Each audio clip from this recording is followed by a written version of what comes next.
In just a few hours, another congressional hearing begins, investigating the January 6th riot at the U.S. Capitol. The campaign manager for former President Trump is set to testify before the committee.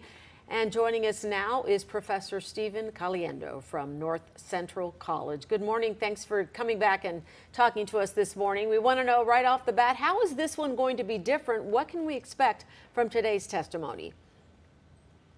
What we saw on Thursday was really an overview, a timeline, if you will, and a preview of what was going to happen in the future hearings. And starting today, it seems like that the theme today is the lead up to January 6th. So I don't think we're going to hear very much about what was actually happening on that day, but we're going to be learning a lot about where the president's mind was and the lead up to that day, specifically centering on what's been known as the big lie. That is that President Trump actually won the election in 2020.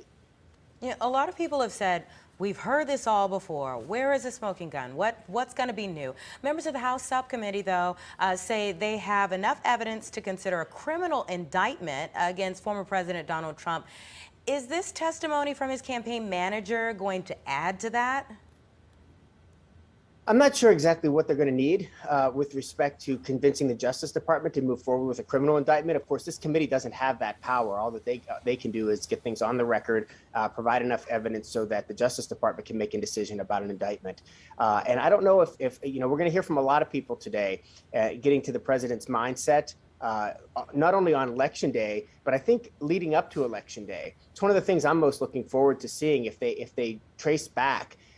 President Trump was at rallies months before the election saying things like, the only way we'll lose is if they cheat. I mean, he was sowing the seeds of the big lie well before Election Day. And we didn't hear anything Thursday night about that portion of it. So it'll be interesting to know from campaign operatives whether or not that was part of the discussion even before the election. Congresswoman Liz Cheney was a trending topic after the first hearing.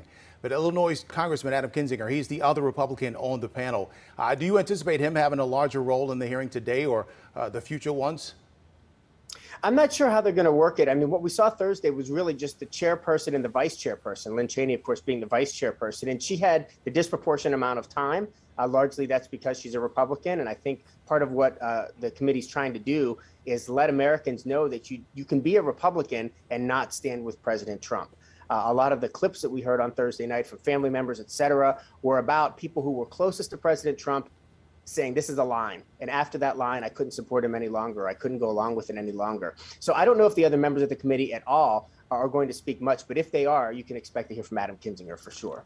Professor, I'm curious, with these hearings, we had a primetime hearing and now we have a few more this week. What difference do you think this is going to make in the long run as far as the impact it's going to have on not only former President Trump running again, but how the American people feel about how this was handled?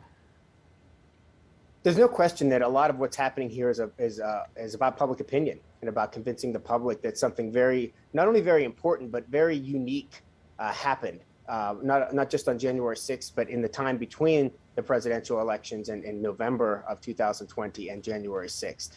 It was an assault on democracy is the argument that the committee's making, and one that can't ever happen again. We have to respect our institutions, respect the integrity of elections. And so it's more than about President Trump, although there's certainly that portion of it. It's about the status of democracy itself, and getting it on the historical record, the committee believes, is a very important part of that.